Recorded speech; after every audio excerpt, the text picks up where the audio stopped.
Ladies and gentlemen, welcome back to the FIDE Candidates 2022. 14 rounds, played by 8 players. It's 2 hours for the first 40 moves of the game, 1 hour for the next 20 moves, and then they get 15 minutes bonus time after that. 2 rounds into it, the standings are very close. They're really insignificant, but some players have shown slightly stronger starts than others. In this video, as always, I will take you through all 4 of the games.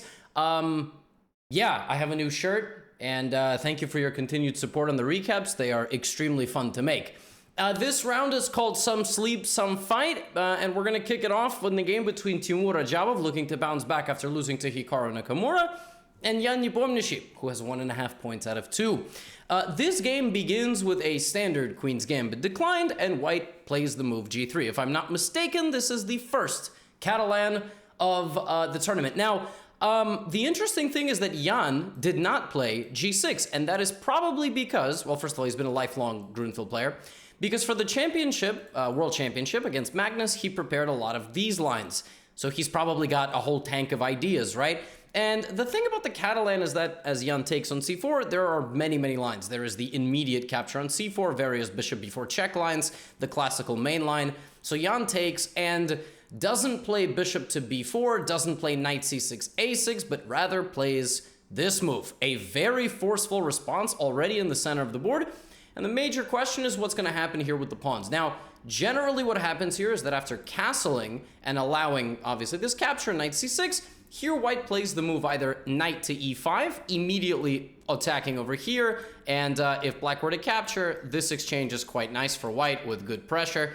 Knight e5 is one of the moves. The other move here is queen to a4, and a very fun variation after bishop to d7, queen c4, b5. Very tactical. You cannot really take this pawn. Knight takes d4 is simply too powerful.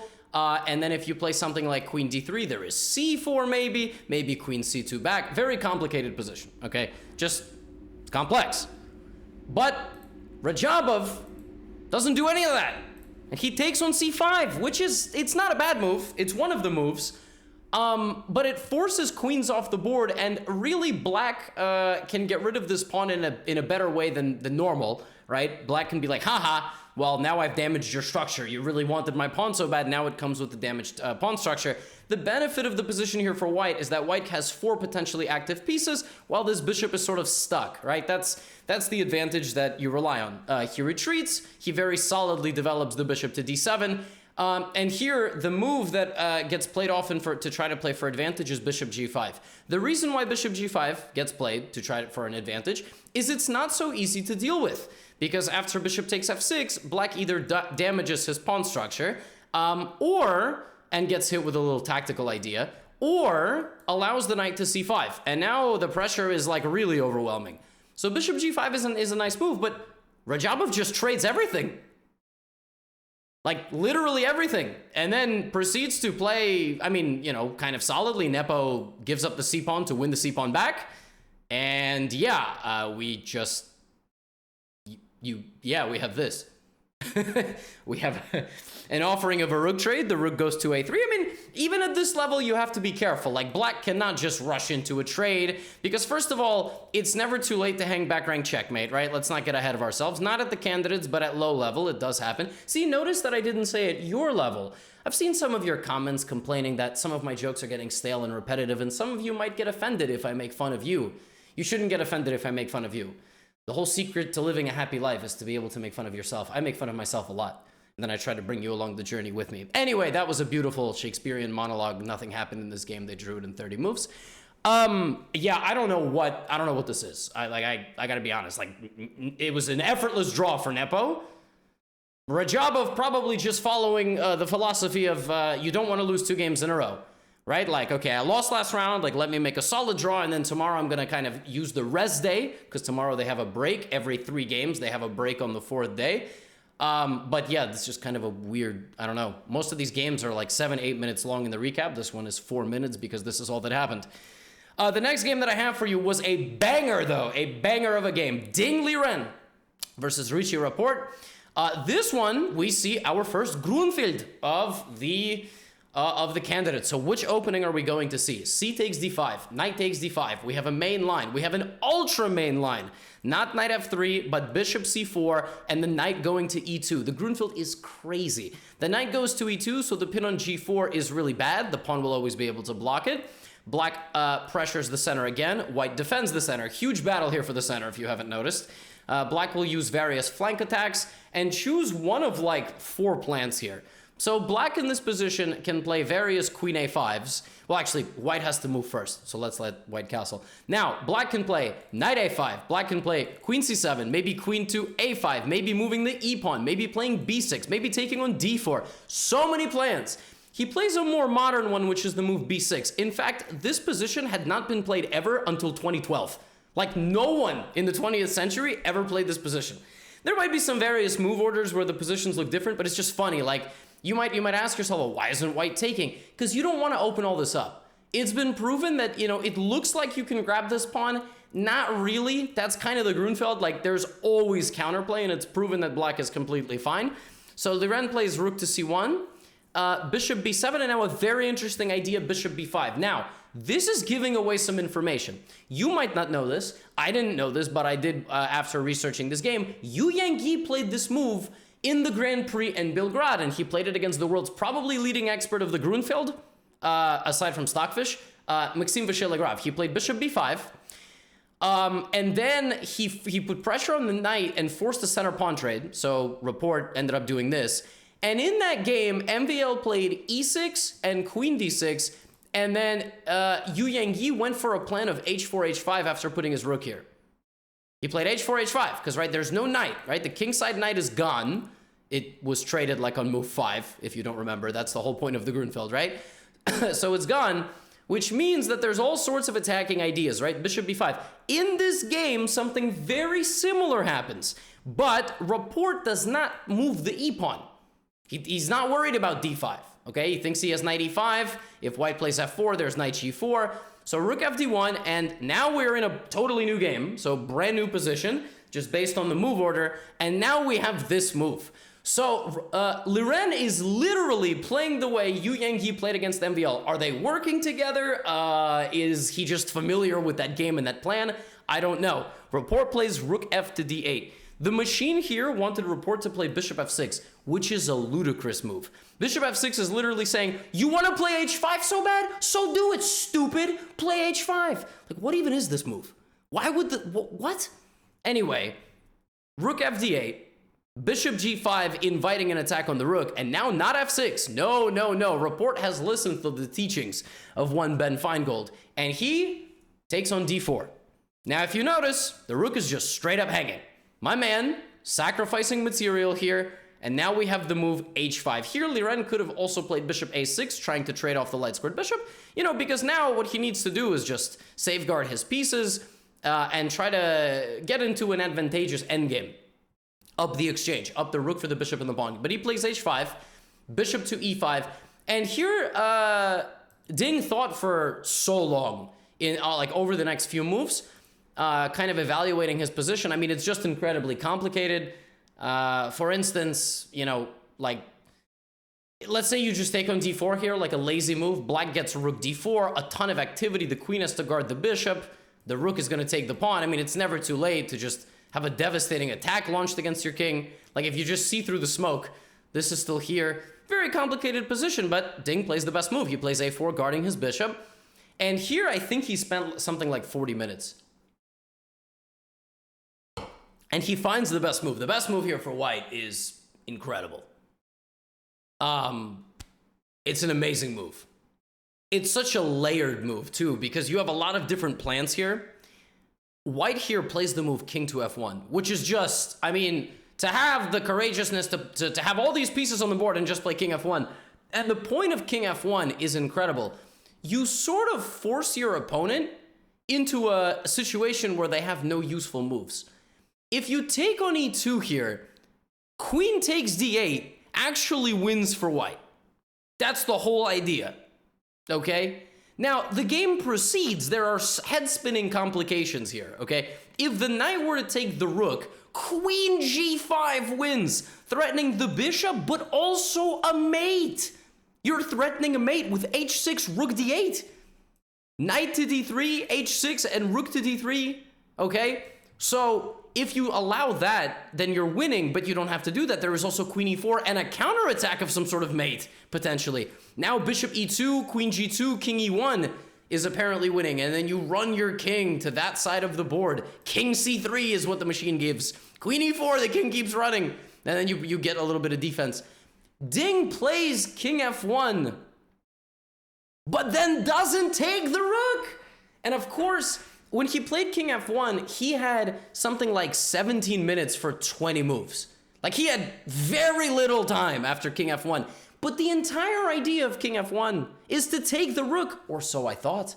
But he decides not to do it. Oh, and now Rapport is in okay shape. Although I think a6 was a mistake. I think Rapport should have played like here. And basically, because Rapport is the only one on the board with a dark squared bishop, you know, in a perfect world, he can like glue the bishop here. And I mean, his position is just not that bad. His rook is a 5-point piece, but black has plenty of activity. I think Rapport even messed up after a6. I think this position is like winning, according to the machine. For white, you just take on g6, and you like bring the queen back, and you try to win this endgame.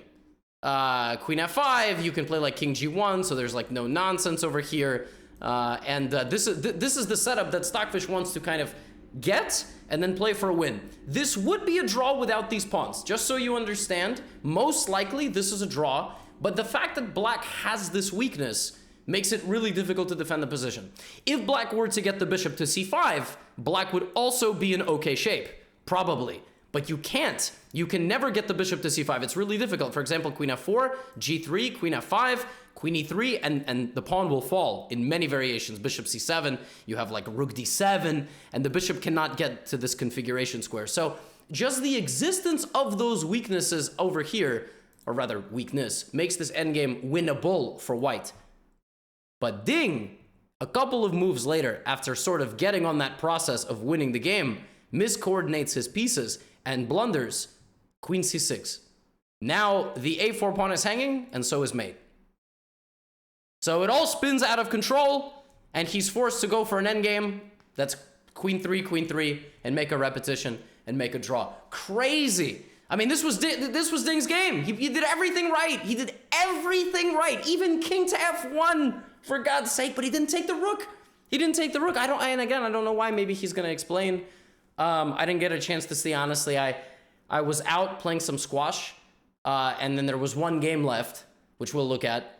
We'll look at that game. There was one game remaining, and you know, I was gonna come home, and I biked home, and I literally went through the door, said hi to wifey, said hi to dog, and then I went up here. So I don't know if he's like explained why he didn't take the rook on d8. I'm sure the complications are, you know, much bigger than me just being like, oh, you could have just taken, you know, like when you watch your favorite sports team, you're like, why didn't he score that? I would have scored it. No, you wouldn't have. That's why you're eating Lay's on the couch.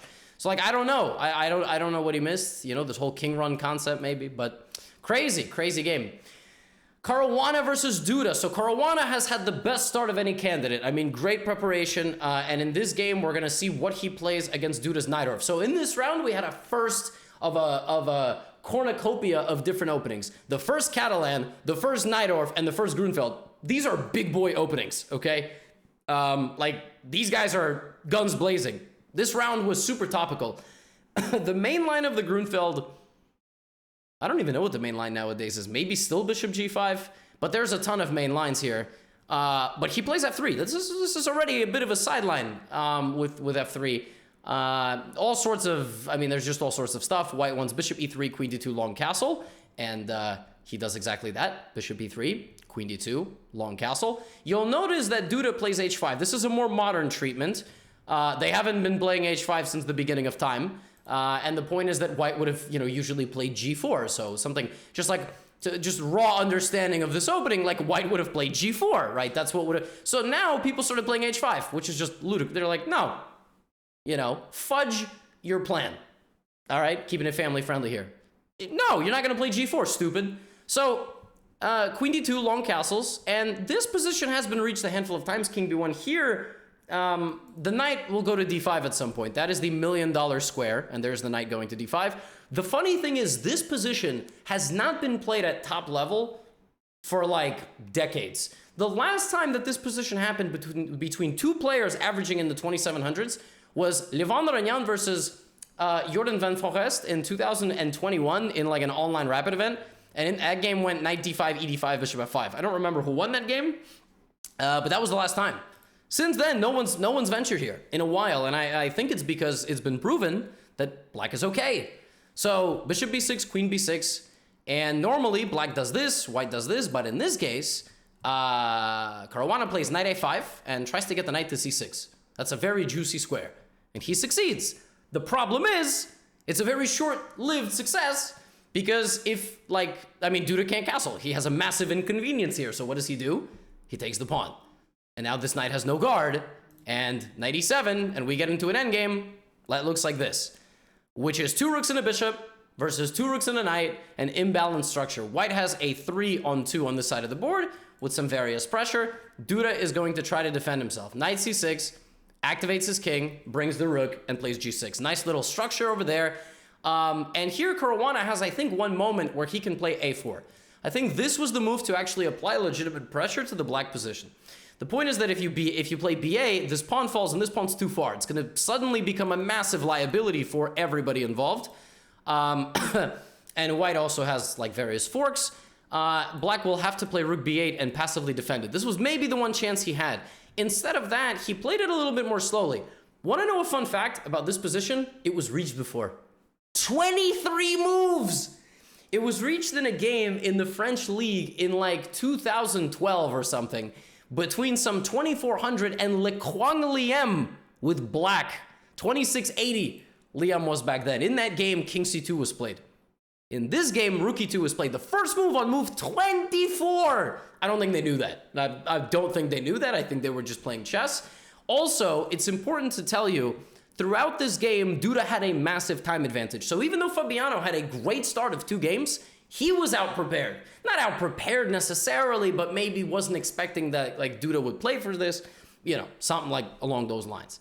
And yeah, I mean, the rest of this game, Duda does a nice job here of controlling the infiltration of the white rook. He does it with his king, and all endgames are kind of determined by the activity of the pieces, the pawns, and the weaknesses, and black has really no weaknesses at all. This is him trying to expand, shutting it down completely as Duda, king c2, a5, and that's it. I mean, the structure is totally locked. Black is really not looking to mess around like this. I mean, this is going to invite trouble, if anything, because that pawn is now very loose. So he just hangs out, waits, gets the trade, and Fabi continues to poke and prod. I'm sure there are still some kind of intricacies here.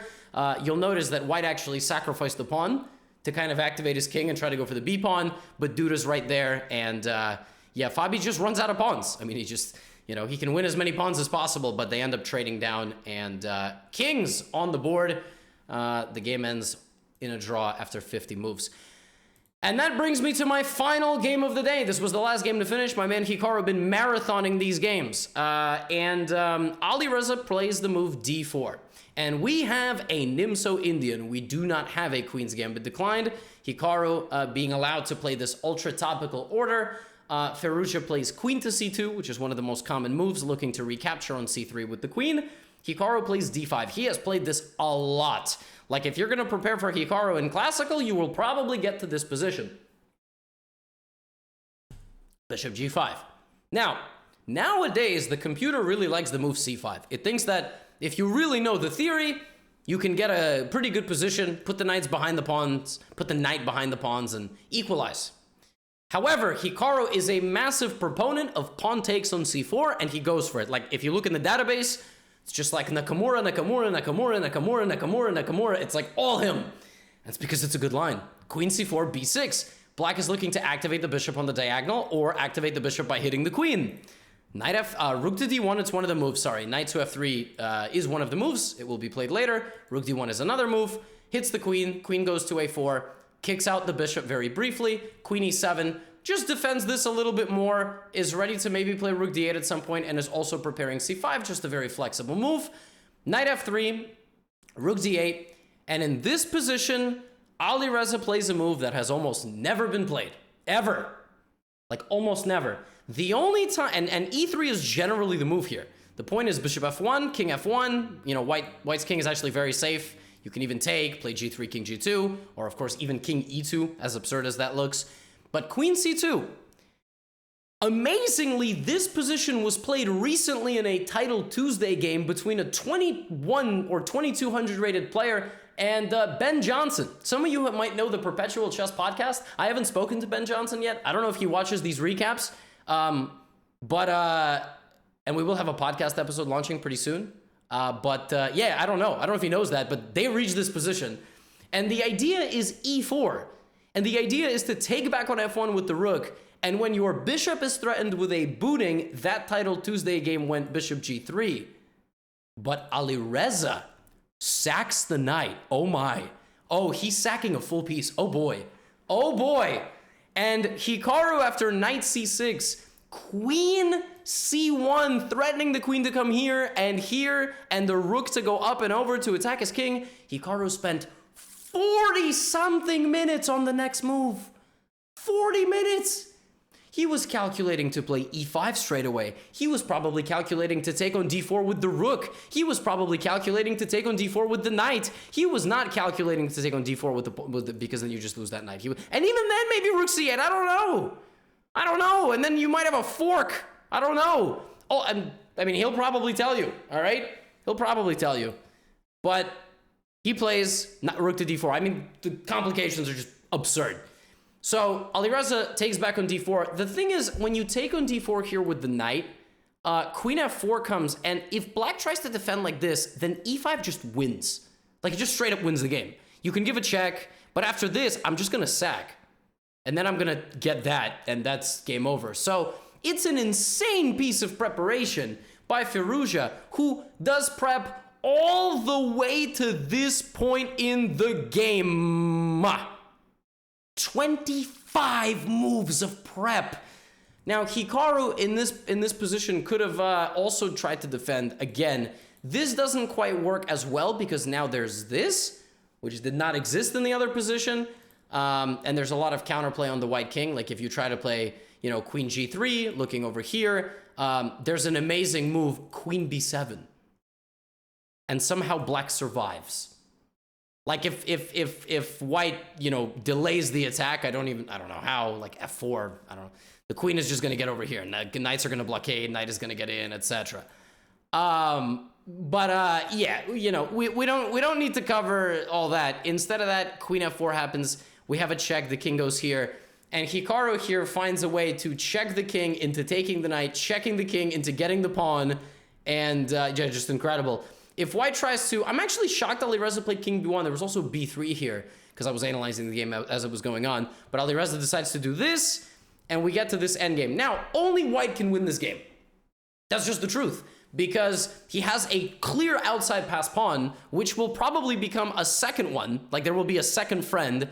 Black is going to have to try to put the knight somewhere in the middle and try to push these pawns for counterplay. This is a nightmare position, and you're down an hour. Hikaru was down almost 80 minutes in this game, okay? So here Firouzja goes, f5 by Hikaru, g3, f3, all right? Firouzja trying to poke and prod, g4, b5, literally everything I told you, right? Hikaru puts the knight on d5, trying to create some counterplay before he's run off the board, right? I mean, look at this. Firouzja's like, he got the pawns. I mean, he's got the pawns. It's a pawn race. You play rook g8 or something at some point to hit this. I'm checking you, okay? Here comes h6. You can't take my bishop because h7. This is probably the most dangerous it got. Because everything has come true. But white is faster. Rook f8 looking to get the rooks off the board, trying to draw the knight and bishop endgame. Alireza probably should have kept the rooks on. But the problem is that this is coming. And then the king is getting here. So, I mean, you're gonna play this endgame? Maybe Firouzja should have done this. Just played this endgame for a while, but black is super solid. And I mean, if you wait around with white, here comes black. All right? You wait around with white, here comes black. I mean, he's right there. He knows how to defend this position. So Alireza decides to go for this endgame and forces a sequence of moves. Bishop d8, pawn moves, g5 to play g6, king blocks, h7, king g7, g6, you can't touch my pawns. You also cannot move the knight because of this dynamite strike. And all of a sudden you lose. That's it. Firouzja must be winning. Black can't move. The plan is to wrap the bishop around, get it to d4, get it to e5, get it to f6 if black is not careful, get it somewhere, and it's over. But it's not, because of c3. And white has no moves. At some point, the pawns will all be traded. Like, let's say white plays king c2 here. You can take. If king b2, black has one defensive resource that holds the entire game. And you'll see it. He plays it. The game, that's not what happens. This is what happens. He plays his resource. White is trying to do this. So e5. That's it. The game is over. What? What's wrong with bishop c1? The knight gets back to e7. The knight even can get back to f4, but the knight gets back to e7. The thing is, if the bishop stays on this diagonal, there is no knight f4. There is no knight e7 because of bishop f6. Or bishop takes knight, but bishop f6. But if the bishop hangs out on this diagonal, then it's a fortress. That is insane. By one square, black completely survives. The second that the bishop goes off of this diagonal, black just goes back and forth. But if the king starts walking, the king's like, I'm gonna make a knight f4 check. The king cannot even get close. Like, let's say we get something like bishop to g5, okay? Bishop to g5 preventing king h8. Oh, king e2. I'm so clever. Nope. It's still a draw. Okay, well, I'm just gonna go king e1. Haha. Now I play b4. It's unbelievable. It's actually unbelievable. A takes b4, a3. Well, now I'm gonna run back. No, you're not. You're too slow. Oh, you gotta go guard me like this. Now I take, you take, I get to c2.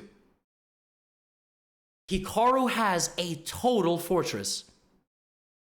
Firouzja thinks for like 40 minutes, and all of this happens, and the game ends in a draw after 53 moves.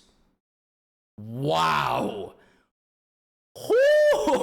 Sometimes we have boring draws like how we started today's recap. Sometimes the draws are razor thin. Amazing defensive resourcefulness shown by Hikaru. Amazing preparation shown by Alireza. I mean, folks, welcome to the candidates. It's a pleasure to have you. I will see you all back for round number 4. There is a rest day tomorrow, but we will reconvene very, very soon. Thank you all for the continued support, and I'll catch you for round number 4. Get out of here.